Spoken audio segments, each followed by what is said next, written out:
What's up and welcome back. I'm John Stark from ActiveMovieGuy.com, your favorite blind film critic, and this is The Bear, Season 3.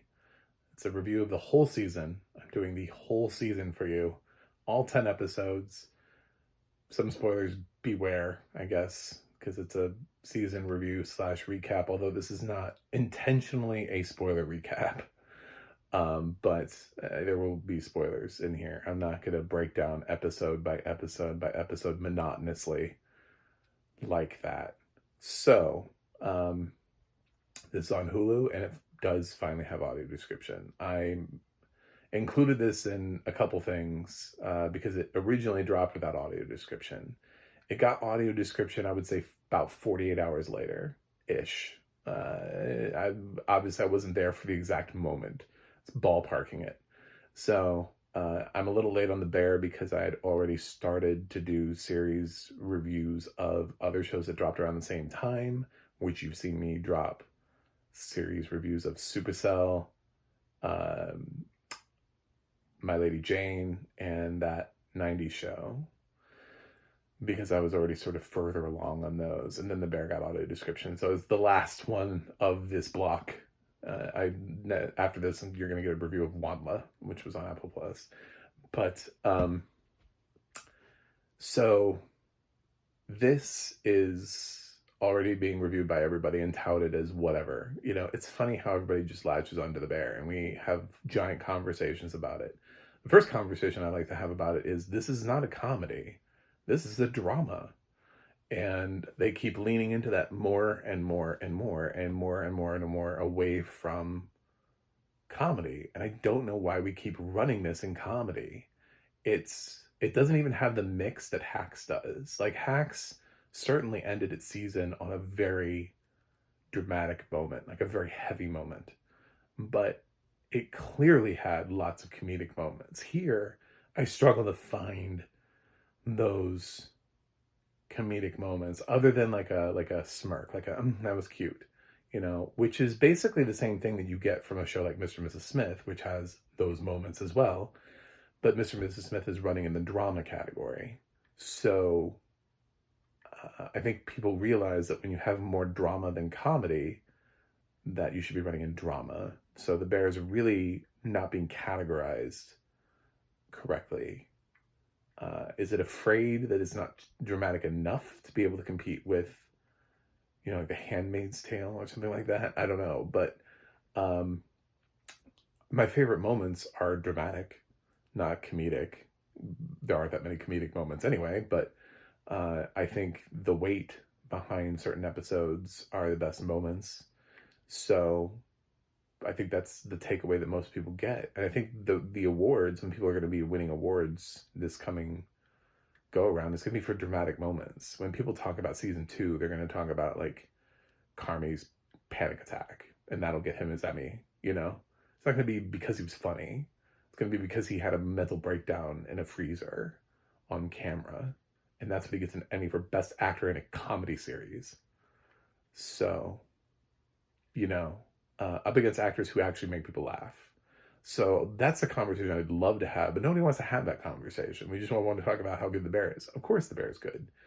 It's a solid series. I've seen some blowback. I saw one person talking about how because they include too many real life chefs, and it like loses the message of being a small restaurant and I don't know, some bullshit. No, it's fine. They're not. The season is not like proliferated with famous chefs in every episode. This is not like Top Chef. This has not become Top Chef where they're just walking in and out all the time. Like, oh, look, it's Emerald. Like, no.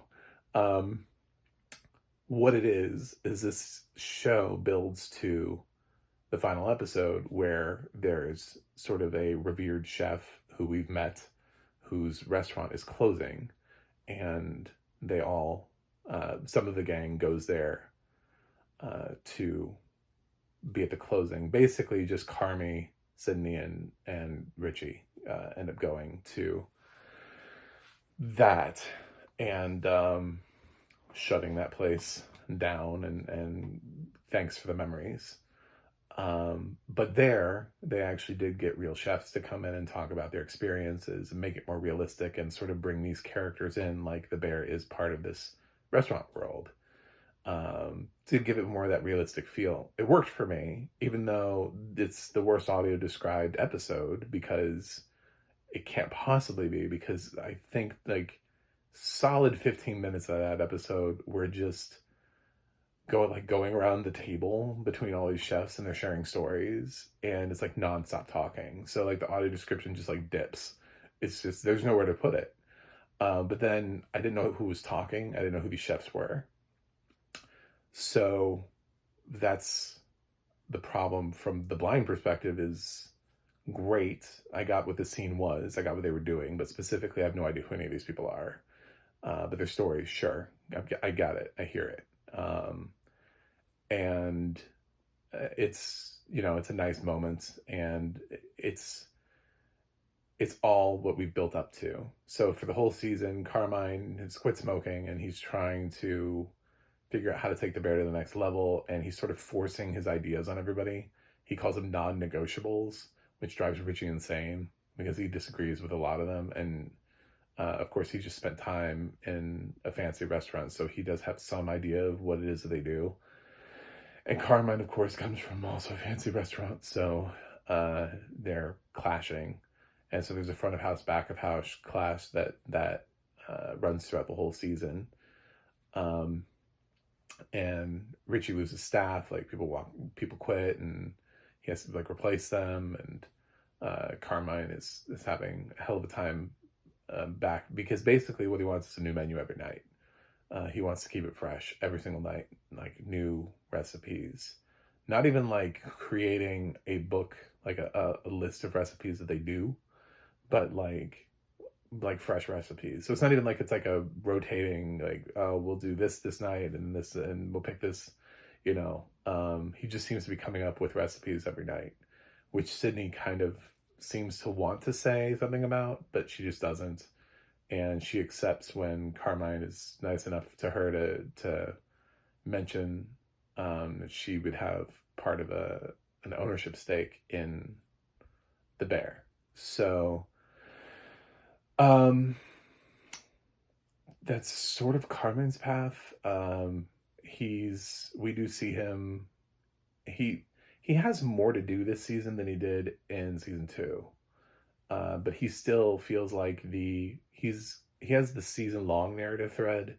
So he comes in and out and weaves in and out of his own series, because they're still doing the thing which they did in season 2, which worked really well for season 2, where they have entire episodes that focus on one of the supporting cast. So you get a whole episode that's devoted to somebody and developing their story. So that way we learn more about Tina. Richie has an episode that basically is all him. Sydney has a lot of screen time, but she's been elevated to lead actress for competition purposes. We do have Natalie has her own episode. So when we start seeing there are only 10 episodes. So when you start giving episodes away, it takes away from Carmine's story, which is what happened in season 2. I kind of disagree with him winning the Emmy for season 2, because I don't think he wasn't the takeaway for me. Because for season 1, absolutely. For season 1, the balance was all on Jeremy White. He carried that. I didn't even like Richie. I thought Evan Moss-Baccarat was doing just like an obnoxious character that I just hated.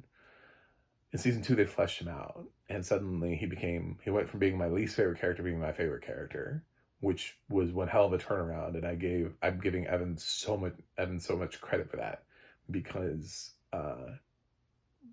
damn. But you saw him grow. He became more mature. He like understood everything around him, and he stopped being like this bull in a china shop thing. And then in season 3, you see him sort of like ruminating on his newfound maturity. He's being asked to go to his ex-wife's wedding, to this new guy who seems pretty chill, and you feel like season 1 Richie would have just like punched him in the face. but like this new Richie has like a zen. He has this great scene that's so totally going to get him his Emmy nomination again, if not win, with his daughter. It's it's so delightful because this character, I'm sitting here thinking of this character curses all the time and yells all the time, and like I'm thinking of like season one Richie, and like when he has a scene with his daughter where he's so child appropriate, you know what I'm saying? Like he feels so much like a dad in those moments. Um, I felt like it really brought out his character. But then I walk away from season three yet again more impressed with these characters than I do Jeremy Allen White as Carmen, the lead of the show. This is where the problem is that they keep giving these great moments and these great things to these other characters, and I keep going, damn, Abby Elliott has a fantastic episode. Everybody's been talking about how episode 8 is really good. It is. And as a matter of fact, if she doesn't win this year, she will probably win next year for season 3 for supporting actress.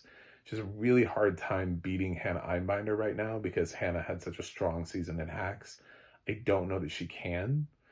But Hacks doesn't make a new season every year. So I don't think they'll be in competition next year. I don't think they'll get a season out that quickly. So I think Abby Elliott will be able to. From everything that I've heard, is season 4's shot.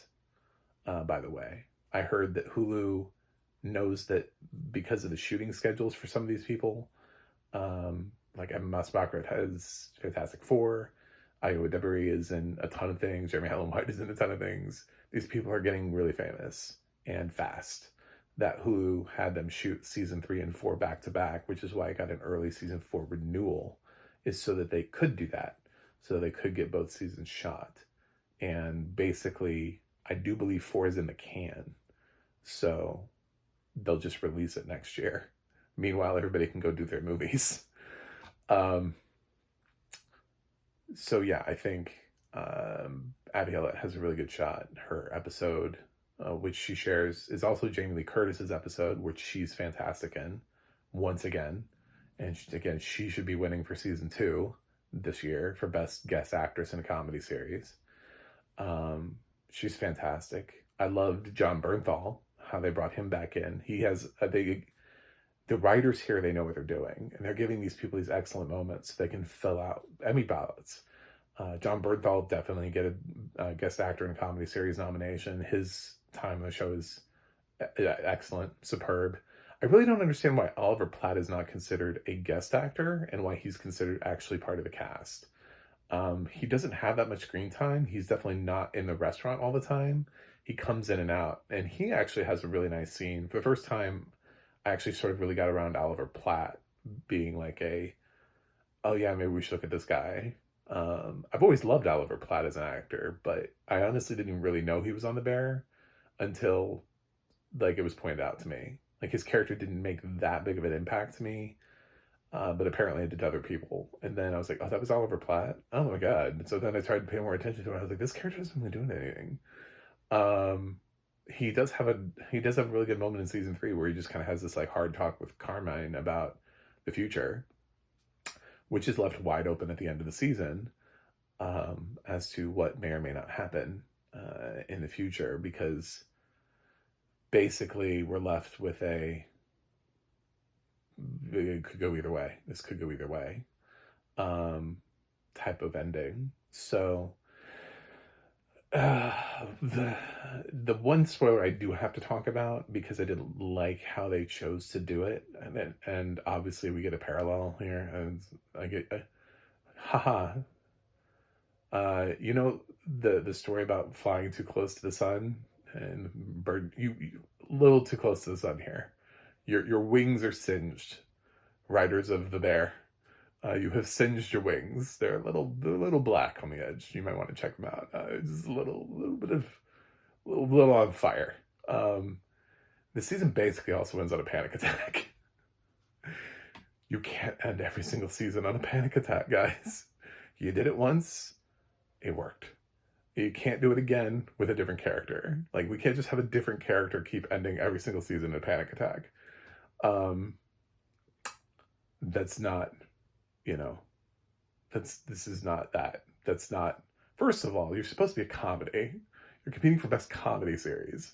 So like your big ending is, oh, we'll give this character a panic attack now. Ha ha ha ha. Ha ha ha ha. We're funny. Look at us. We're a comedy series. No, you come on. Do better. Um, but I don't want to say who it is, but I will say that there is a panic attack at the end of the season. I'm trying not to spoil too much and do just reviews, but I have to tackle at least the main points that affect how I would grade the season. I think season two is stronger. I think season two improved on season one because season two actually fleshed out the ensemble better. So we got to know who those characters are. And I still think the Fishes episode is the best episode of the series. So here, probably the best episode of the season. I think most people are going to give it to Natalie's episode, but I actually really like Tina's episode. Tina has a whole episode that explores like her whole backstory, like where she came from and how she got to be here. And I thought it was really interesting, and it really sort of explored what it's like to be out there trying to find a job, to have experience, and to just not be 21, to just be, and all these kids are coming along and replacing, and you're trying to get in and you just can't, and you just can't get your foot in the door anywhere. And she's showing up for interviews that don't exist, you know? So yeah, I mean, just the one part in her episode where she shows up for an interview that basically doesn't exist, and there's like a receptionist there who's just like not paying any attention and is just kind of like zoned out and is like, yeah, well, yeah, there's been whatever. It's kind of like mumbling and not really giving her like full answers. I was like, I feel like the Bear's definitely trying to say something here through this episode about what Tina had to go through to get here, like how to, like through Tina's journey and the bullshit, which is so separate from the normal bullshit of running a restaurant. But it's nice to see that individual story and her journey that's so different from everybody else's. Obviously, like we go to funerals, like things happen, right? Like there are other things, there are heavy moments. The first episode is so dark. For the start of a comedy series, the first episode is just, I didn't even like the first episode, to be totally honest. I would say episode one, probably my least favorite episode of the season, was how they started it. It's so, I was like, what is happening? You guys are competing for comedy series, and if it's like a funeral march, like of an episode. It is just so depressing and dark of an episode. It's a very odd start to the season. It does get way better. Tonally, I just wish this series would embrace the fact that it's a drama. It's okay. Like, it has variable runtimes. It's one of the things that I use this as an example when I was talking about My Lady Jane, is use this as an example. Obviously, Hulu doesn't care what the runtime of an episode of The Bear is. It can be whatever it needs to be. So the showrunners will have something that's like 20 minutes long, and they'll have something that's like 47 minutes long. Like, it's all over the place. These episodes all have like wildly different episode lengths to them, but they're whatever the episode needs. They don't feel beholden to any sort of rule about a half-hour sitcom, or an hour-long show traditionally runs 45 minutes so that it can have 15 minutes of commercials. It doesn't have any of that. It literally just, it feels good because every episode is written so that it's the writing supports the episode, not supports some sort of structure that doesn't work anymore for streaming. The whole thing about what is a half hour, what is an hour show, this doesn't matter anymore. We have hour-long shows competing in comedy. We have half-hour shows competing in drama. We have all over the place. You can be whatever you want to be and compete in any category you want to be. Tell the story you need to tell in the length you need to tell it. And the shows that embrace it the most are some of the strongest shows. Stranger Things does the same thing. Its episode lengths are all over the place. watching like a 2 hour episode. You're like, this is a movie. Um, yeah, the bear benefits from that and has some terrific performances. Jeremy Allen White's gonna get nominated. I still disagree with him winning. I don't want better writing for his character. I want him to be less of an afterthought. I know that the problem is that they always give him this season for his arc, but the problem is that there are like entire episodes he's not even in. Like there are entire episodes because of that he's not even in, because we keep cutting out. But those cutout episodes are stronger. Those cutout episodes are stronger. Now he has an episode that is basically revolved around the relationship he's no longer in, which is frustrating. But because then it feels like, well, whose episode is this? This is really to touch base because she's still in this as well. Like they go visit her. What's her name? Carol or something like that. I forget. Like they're still keeping her around. So obviously, like her and Carmi are at some point going to reconcile because they found a way to include her. Like they find a way to include John Bernthal, who's dead in this show, basically like every season. Like they find ways of bringing these characters in to every single season so that they can keep them around and they can all be considered for Emmys. But I was questioning like whose episode was that? I was like, was that her episode or was that Carmine's episode? But anyway, everybody does a good job this time around. The one person who I think stands the most to gain from this is the actress who plays Tina. Is going to, if she doesn't get a nomination this time around, she's definitely going to get one for season 3. I would say she definitely comes along with Abby Elliott.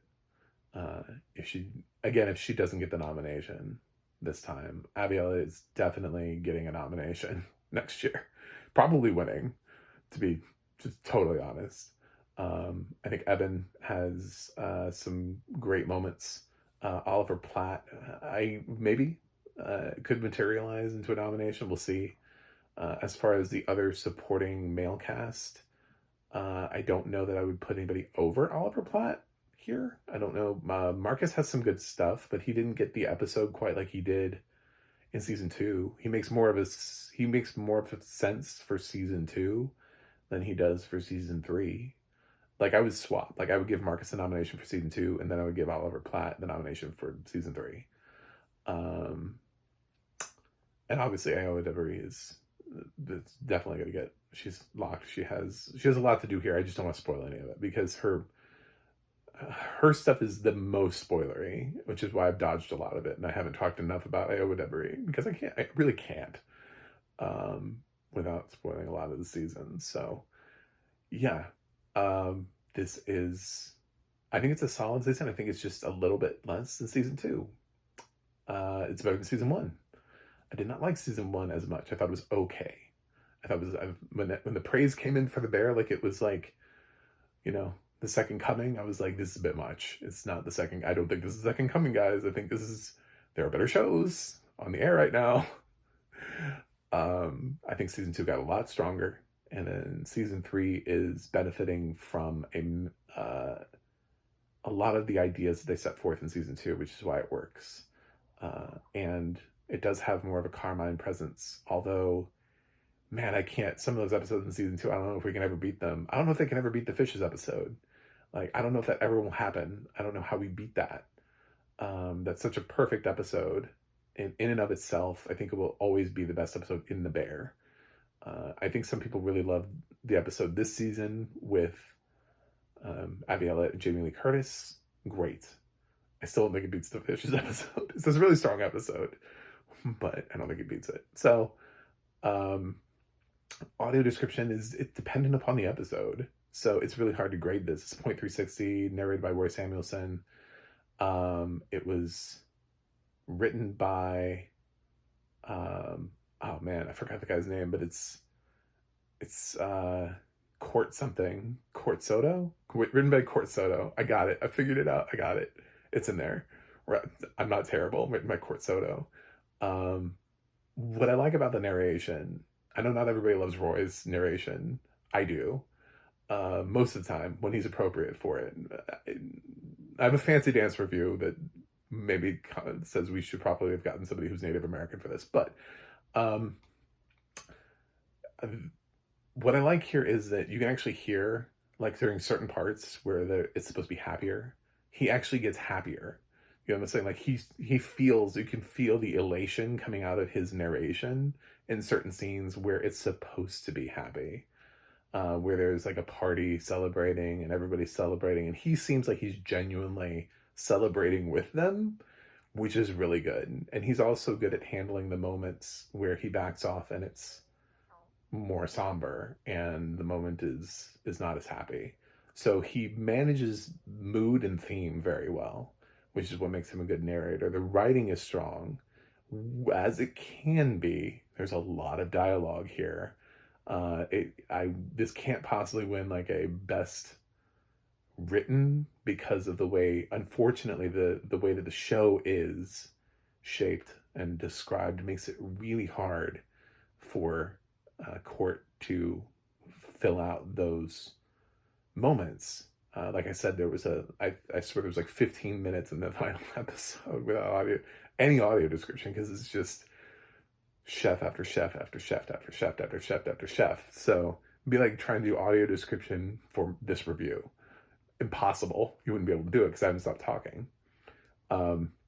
But he it's the whole episode isn't like that. That's the thing about The Bear, is that they have these bottle episodes where it's just like one character goes off and has their own adventure. So every episode could be totally different, and I think for the most part they did a nice job. Again, there are other shows. It's really hard, especially coming off of hearing something like Bridgerton, which allows for moments where they just stop talking and they get down to business. It's really hard to hear something like Bridgerton and then be like excited about anything else, because Bridgerton's audio description is so excellent. Not that there aren't other shows that are excellent like that, but Bridgerton just allows for it. It gives you something interesting to begin with for them to describe, and then it gives them time to describe it. Here, it's not as interesting because they spend a lot of time in the restaurant, and then when they're not talking, you're just kind of going through the same motions. So, anyway, it's a long ass review of The Bear, but it's a whole fucking season, man. It's 10 episodes. So I have a lot of ideas on this. I'm gonna give The Bear season 3, the whole damn thing, I'm gonna give it an A minus. Yeah, on the guys that had I done this before, I would have given season 2 an A. So, like I said, I think it doesn't quite hit. And there's some episodes I just didn't like. I just didn't like the season premiere. I just didn't like it. I don't like how it ends. So like the bookmarks on this are the reason why there's minus. The first episode didn't work for me, and ending with a panic attack for the second season in a row didn't work for me. I thought it was cheap. So hashtag sorry, not sorry.